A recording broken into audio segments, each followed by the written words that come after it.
Assalamualaikum warahmatullahi wabarakatuh. Bismillahirrahmanirrahim. Alhamdulillahirabbil alamin. Wassalatu wassalamu ala asyrafil anbiya'i wa imamil mursalin sayyidina wa maulana Muhammadin wa ala alihi wa sahbihi ajma'in. La hawla wa la quwwata illa billahil aliyil azim. Amma ba'du. Hari ini kita akan membahas tentang studi Islam dan tasawuf. Tasawuf sendiri ini banyak versinya, banyak pengertiannya. Nah, begitu juga asal-usul kata tasawuf. Ada yang mengatakan dari suf wal, ada yang mengatakan yang berada di pinggiran masjid, ada yang mengatakan itu ya banyak sekali versi-versi yang ada. Nah, di dalam hadis kita sering mendengarkan ya tentang hadis ini, yaitu anta'budallaha ka'annaka tarahu fa illam takun tarahu fa innahu yaraka. Nah, ini adalah konsep ihsan ya. Ada Islam, ada iman, ada ihsan. Nah, di sini anta'budallaha ka'annaka tarahu. Jadi seakan-akan kita itu melihat Allah ketika beribadah. Artinya apa? Artinya kita selalu merasa diawasi oleh Allah, sehingga kita sungguh-sungguh ketika beribadah. Kita misalnya dengan diawasi oleh Allah, kita akan khusyuk, kita akan lebih meresapi ibadah yang kita lakukan dengan tanpa niat-niat yang lain, yaitu misalnya kita tidak mengharap pujian atas ibadah kita tidak mengharap penghargaan atas ibadah yang kita lakukan, dan lain sebagainya. Nah, kalau kita tidak bisa merasakan ini ka'annaka tarahu fa illam takun tarahu. Nah, kalau kita tidak bisa itu, maka fa innahu yaraka. Maka kita harus tahu bahwa Allah itu mengawasi kita di segala waktu, segala tempat. Di sepanjang kita hidup, kita akan selalu diawasi oleh Allah. Nah, dengan merasa bahwa kita diawasi oleh Allah, kalau tadi awalnya karena kata ruh kita itu melihat ya, seakan-akan melihat, kita tahu. Nah, kalau fa'innahu yaraka ini seakan-akan ini kita itu dilihat. Jadi bukan seakan-akan, tapi fa'ilam takun tarahu fa'innahu yaraka, bahwa kita itu memang benar-benar diawasi oleh Allah, sehingga perilaku kita, perbuatan kita, perkataan kita akan kita awasi sendiri, akan kita jaga. Nah, oleh karena itu di dalam beberapa kitab tasawuf, misalnya di dalam kitab Hidayatul Adqiya ila Thariqil Auliya, dijelaskan sebuah bait, inna tasawwufa kullahu lahuwal adab wa minal awarifi fa'rifan huwa awwila. Jadi inna tasawwufa kullahu lahuwal adab. Jadi tasawuf ini semuanya adalah tentang etika, tentang bagaimana kita ini ka'annaka tarahu fa illam takun tarahu fa innahu yaraka.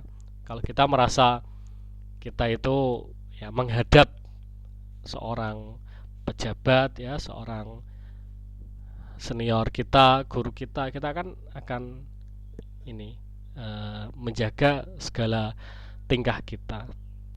Nah itu level tertinggi. Kalau tidak ya itu merasa bahwa kita itu selalu diawasi, ada CCTV ya, jadi kalau kita macam-macam nanti bisa terekam.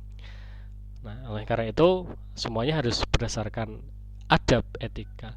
Jadi beberapa orang yang tidak mau menyebut tasawuf ya mereka menyebutnya sebagai etika ya, atau adab.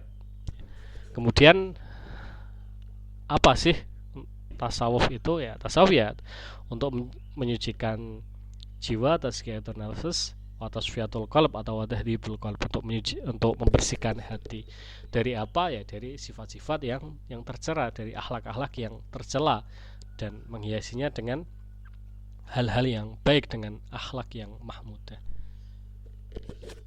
Nah, apakah tasawuf itu kemudian terlepas dari syariat? Tidak, tetapi syariat ini menjadi dasar bagi kita untuk mengetahui mana yang benar, mana yang salah, mana yang sah, mana yang tidak, ya, melalui fikih, melalui tafsir, melalui hadis dan lain sebagainya. Sehingga nanti syariat ini merupakan awal untuk kita membersihkan hati dan menyucikan jiwa. Nah, setelah syariat nanti, nah, kalau syariat kan hanya ya wajib, tidak, halal, tidak. Nah, kita lanjut kepada thariqah. Thariqah ini tidak harus thariqah yang formal ya, seperti thariqah Naqsyabandiyah, Qadiriyah, Syadiliyah dan lain sebagainya. Tapi thariqah dimaknai melebihi syariat, yaitu apa? Yaitu melakukan kesunahan-kesunahan, melakukan amal-amal yang lebih. Kalau kita misalnya fikih itu, sholat itu cukup 5 waktu, tapi nanti lewat thariqah ditambahi qobliyah, ba'diyah, ditambahi sholat-sholat sunnah yang lainnya. Puasa juga seperti itu, puasa Ramadan yang wajib, tetapi kalau mau thariqah ke thariqah ya nanti puasanya ditambah puasa-puasa yang lain, puasa Dawud, puasa Senin Kamis, puasa Ayyamul Bid, puasa mungkin ya bisa sepanjang tahun kecuali hari-hari yang dilarang berpuasa, yaitu hari tasyrik, hari raya. Nah, itu adalah thariqah. Kita misalnya sholat, setelah sholat kan sudah selesai kewajibannya, namun setelah sholat kita membaca zikir ya, mengingat Allah, membaca Quran, itu merupakan thariqah. Jadi jalan ya, jalan. Thariqah itu tidak harus thariqah formal ya, tadi seperti Qadiriyah, Naqsyabandiyah dan lain sebagainya, tetapi thariqah ini macam-macam. Bagi kita sebagai mahasiswa ya, thariqahnya ya mencari ilmu, belajar, itu adalah thariqah terbaik. Untuk apa? Untuk menuju kepada Allah. Nah, bagi yang mengajar, guru, dosen, nah itu nanti thariqahnya ya mengajar ya. Jadi memberi pemahaman yang baik kepada siswa, kepada mahasiswanya, kemudian memperluas wawasannya agar mahasiswa juga ikut luas wawasannya. Ini adalah thariqah.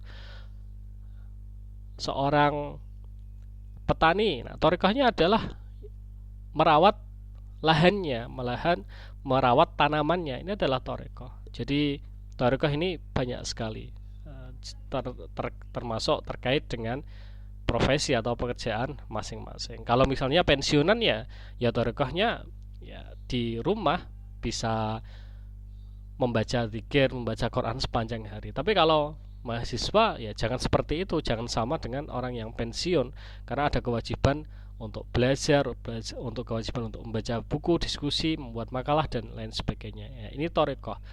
Ya, jadi setelah syariat nanti baru thariqah. Nah, hakikah ini akhirnya adalah puncak. Jadi setelah kita melakukan kesunahan-kesunahan, amal kebaikan ya, selain yang wajib, selain yang diperintahkan itu ya, selain yang menggugurkan kewajiban, maka kita nanti akan menuju ke hakikah, yaitu bagaimana kita merasakan kehadiran Allah, merasakan bahwa ya ini tadi ka'annakatarahu ya, kita seakan-akan melihat Allah ya, kita dekat dengan Allah.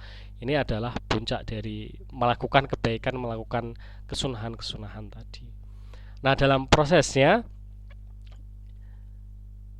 itu pertama kali yang dilakukan untuk menuju ke ini, ke ihsan itu ya, yang pertama adalah takhalli, yaitu kita bertaubat ya, mengosongkan diri kita dari amal-amal yang tidak baik. Kita keburukan-keburukan yang telah kita lakukan, kita hapus dengan cara bertaubat.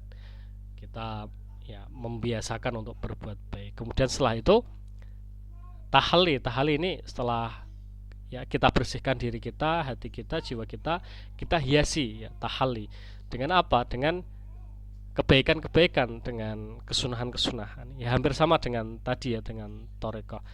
Nah, kita ya sedekah kita, kemudian bacaan Quran kita, sholawat kita lebihkan ya.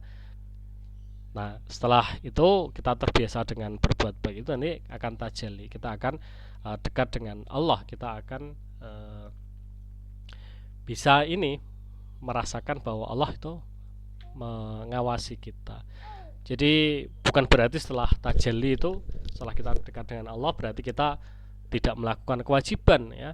Nah, itu nanti biasanya banyak kasus-kasus yang merasa sudah beribadah sepanjang hari puluhan tahun, kemudian merasa dekat dengan Allah, maka kemudian dia melakukan hal-hal yang buruk, hal-hal yang tidak baik. Nah, ini yang keliru. Banyak sekali cerita di dalam dunia tasawuf hal-hal seperti itu. Ya, jadi merasa sudah dekat dengan Allah, maka ya sudah, berarti segala dosanya akan diampuni, akan dijamin masuk surga. Padahal tidak seperti itu. Ya, Nabi saja yang sudah dijamin masuk surga tetap istighfar ya, setelah sholat tetap meminta ampun, tetap melakukan tidak hanya kewajiban tetapi juga kesunahan. Dalam usul fikih itu Nabi melakukan sholat tahajud itu sebuah kewajiban. Karena apa? Karena ini memberikan contoh. Nah, kalau bagi kita tahajud itu tidak wajib, karena itu ya tidak termasuk sholat 5 waktu yang diwajibkan itu. Oleh karena itu, ketika sudah tajalli, sudah dekat dengan Allah, maka harus dipertahankan. Karena apa? Karena perbuatan kita, ya, tingkatan kita itu tidak selamanya di situ. Nanti mungkin sudah sampai puncak dalam menuju kepada Allah, wusul ilallah, itu nanti kita bisa turun dengan apa? Dengan hal-hal yang tidak baik, dengan ibadah kita yang tidak konsisten, itu akan bisa turun derajatnya. Sama seperti kita main game kan seperti itu, semakin naik semakin banyak hal-hal yang harus dilakukan. Kalau hanya bertahan di situ, nanti akan disalib dengan orang yang lain, bahkan akunnya bisa nonaktif, akan hilang. Nah, amal juga seperti itu. Nah, ini nanti banyak sekali metode-metode di dalam tasawuf, madhab-madhabnya. Nah, masing-masing mempunyai cara yang berbeda karena mempunyai pengalaman yang berbeda. Nah, nanti yang misalnya terkait dengan tasawuf amali, tasawuf yang banyak menggunakan praktek, ya karena mereka banyak menggunakan praktek di dalam ibadah-ibadahnya. Kemudian nanti yang tasawuf yang naldori, yang teoritis atau falsafi, yang filosofis, ini bukan berarti mereka tidak beramal, tapi mereka mengembangkan konsep-konsep tasawuf melalui argumen-argumen filosofis, melalui argumen-argumen teoritis, sehingga nanti muncul konsep-konsep yang itu kalau dilihat sekilas termasuk ajaran-ajaran yang menyesatkan. Oleh karena itu banyak sekali ulama-ulama yang terkadang anti tasawuf karena pemikiran atau konsep-konsep yang aneh itu. Tapi sebenarnya kalau kita melihat konsep tersebut melalui logika mereka, misalnya kita melihat al-ittihad, al-hulul, kemudian konsep-konsep wahdatul wujud, itu semuanya ya logis. Karena apa? Karena argumen, kemudian premis atau mukadimah yang dibangun itu, dasar-dasar yang dibangun itu tidak sama dengan konsep-konsep fikih yang itu ketika fikih digunakan untuk menilai tasawuf nanti ya akan keliru semua. Seperti kita melihat tulisan ya kaligrafi yang bagus itu ya kaligrafi yang bisa dibaca dengan jelas. Nah, terkadang ada kaligrafi atau lukisan yang itu bentuknya aneh tetapi nilainya puluhan juta atau ratusan juta. Itu karena apa? Karena kita melihat dengan standar kita bahwa tulisan yang bagus atau lukisan yang baik itu yang bisa dinikmati oleh kita, ya bukan oleh seniman itu. Kalau seniman semakin tinggi seninya, ya semakin tulisannya mungkin tidak terbaca atau mungkin lukisannya itu tidak bisa dinikmati oleh sembarangan orang. Nah, konsep-konsep teoritis filosofis dalam tasawuf juga seperti itu. Maka nanti akhirnya banyak ulama-ulama ya yang kemudian mereka tidak mengomentari itu. Karena apa? Karena kalau dikomentari disalah-salahkan ya ternyata juga tidak salah. Kalau dibenarkan misalnya khawatirnya nanti orang-orang awam yang itu mereka masih awam dengan konsep-konsep filosofis nanti akan terbuai, akan tersesat di dalam konsep-konsep itu tanpa mengetahui dasar dan argumen yang dibangun. Nah, oleh karena itu ya ulama-ulama yang sudah merasakan ya konsep-konsep tersebut di dalam tasawuf biasanya tidak banyak berkomentar. Nah, yang banyak berkomentar biasanya ulama-ulama fikih ya, yang mereka itu menurut mereka tasawuf itu harus distandarkan sesuai dengan Quran dan hadis. Padahal semua konsep tasawuf ya berdasarkan Quran dan hadis. Orang itu misalnya ya misalnya konsep-konsep zuhud itu kan semuanya berdasarkan Quran dan hadis. Semuanya berdasarkan syariat. Cuma terkadang ya beberapa ulama yang anti dengan tasawuf, mereka biasanya yaitu ini terlalu ekstrim, ini tidak ada di dalam Quran hadis. Padahal ya memang harus secara lahiriah itu tidak ada, tetapi ketika itu dipraktekkan, ketika itu dicari ya tujuannya ya misalnya puasa yang sepanjang tahun itu kan ini nggak ada hadisnya. Ya memang nggak ada hadisnya, tetapi secara umum puasa itu adalah sunnah. Nah, kemudian kenapa puasa sepanjang tahun? Ya untuk melatih dirinya agar tidak berat ketika melakukan ibadah, karena ketika semakin banyak makan kan akan semakin berat ketika digunakan untuk beribadah. Maka dilatih dengan puasa itu, dengan riyadhah, dengan mujahadah ya. Karena riyadhah mujahadah ini kalau bagi orang fikih ya cukup dengan melaksanakan perintah ya sudah cukup, tetapi bagi orang-orang tertentu itu mereka ya harus puasa, harus dengan menyendiri dan lain sebagainya. Itu kan masalah ini, jadi masalah wasilah ya, atau perantara yang digunakan untuk menuju ke sana ya, untuk menuju ke hal-hal yang baik. Itu sangat banyak sekali wasilahnya, tidak harus semuanya ada di dalam Quran dan hadis ya. Kalau kita menolong orang yang jatuh dari motor itu kan di hadis juga nggak ada ya secara umum menolong orang itu ya baik ya menurut hadis. Tapi kalau secara khusus itu ya tidak ada. Kalau semuanya secara khusus harus ada ya hadis itu nanti seperti semacam Wikipedia ya, atau semacam database di Google itu yang selalu berkembang dari waktu ke waktu. Nah, padahal tidak seperti itu. Maka itulah nanti perlunya ada ilmu tafsir, ilmu hadis, ada ilmu fikih dan lain sebagainya. Gitu. Nah, kemudian yang terakhir, mengapa kita perlu membersihkan hati dan jiwa? Karena yang namanya manusia mempunyai kondisi-kondisi psikologis yang berubah-ubah, bisa baik, bisa kurang baik, bisa naik, bisa turun dan lain sebagainya. Oleh karena itu kita harus membersihkan hati dan jiwa kita. Kesusahan-kesusahan itu kan mungkin berasal dari hati yang kurang bersih, dari jiwa yang kosong, jiwa yang tersandera dengan permasalahan-permasalahan. Oleh karena itu, nah ini perlunya nanti kita membersihkan hati dan jiwa kita. Kalau badan cukup dibersihkan dengan sabun, dengan mandi, ya, dengan bersuci, dengan wudhu. Nah, sedangkan hati dan jiwa ya melalui amal baik, melalui zikir, melalui kesunahan-kesunahan, melalui banyak sekali hal-hal baik yang bisa dilakukan. Dan itu pun tidak sekali dua kali, tetapi terus menerus. Jadi hal yang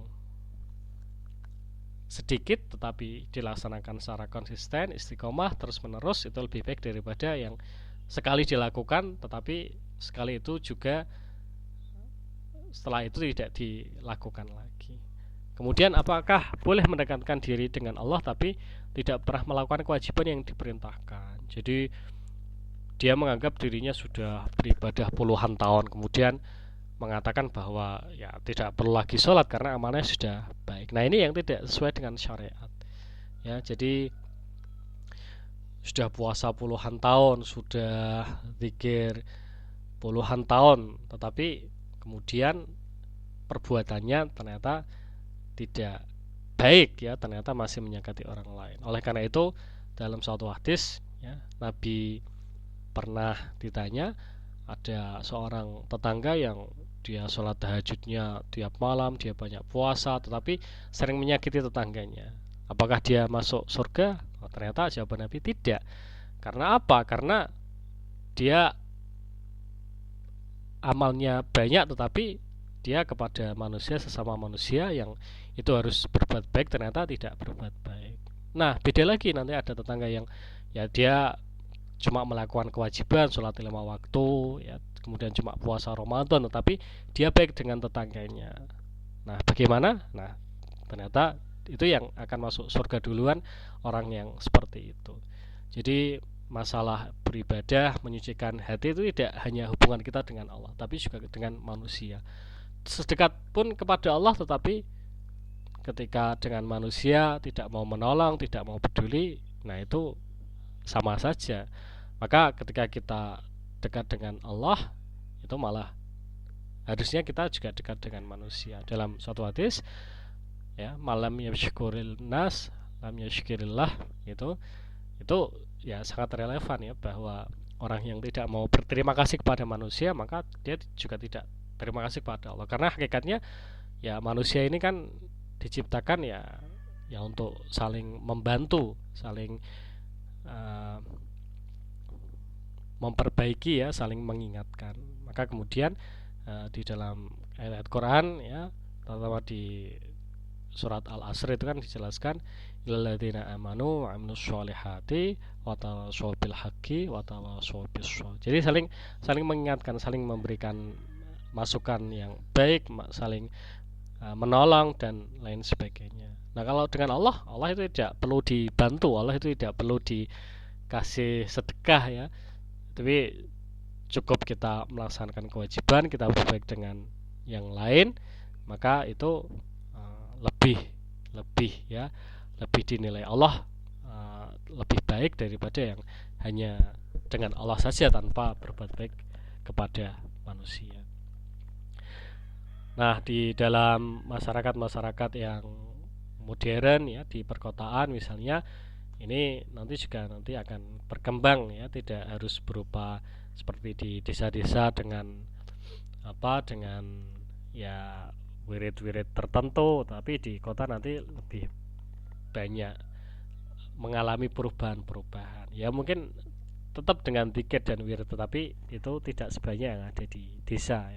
Apalagi orang perkotaan lebih sibuk, lebih banyak pekerjaannya, ya, tidak sefleksibel, tidak selentur pekerjaan orang-orang desa, sehingga nanti menyesuaikan, ya. Seperti misalnya torekoh-torekoh yang ada di Amerika itu kan mereka ya menyesuaikan dengan keadaan yang ada di sana.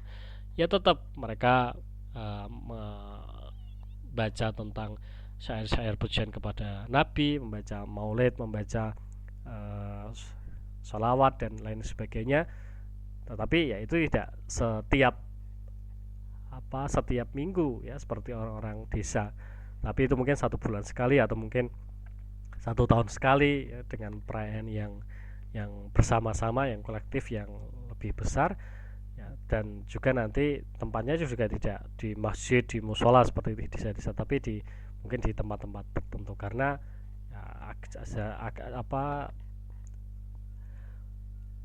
acara-acara keagamaan seperti itu kan tidak boleh sembarangan kalau di kota, apalagi di negara-negara di Eropa sana.